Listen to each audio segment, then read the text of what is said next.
I can't stress this enough, protect your car in summer. It makes cleaning in winter so much easier.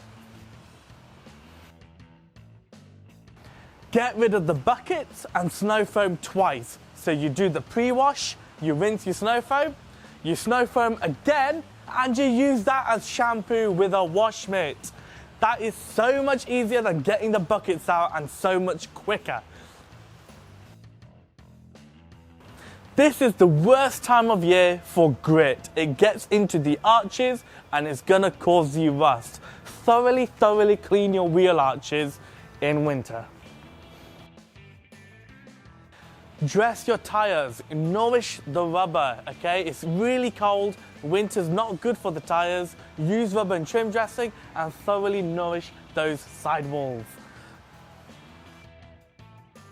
Is the ultimate hack, use Ceramic Boost. A spray-on, super hydrophobic coating gets that water off and makes it so much easier to dry your car, and you get really fast protection.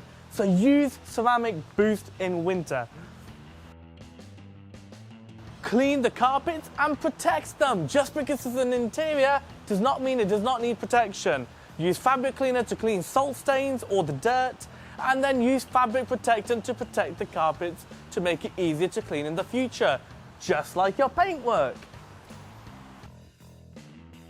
Protect the wheels. It makes cleaning them so much easier in winter and summer, to be honest. You won't need brushes, you won't need wheel soap, just good old-fashioned wheel cleaner and a pressure washer. So much easier. My favourite hack of them all. After you rinse the car, take exterior detailer, spray it onto the paintwork and dry the car. You've made 2 steps into one and you end up with a super glossy finish. How's that for speed?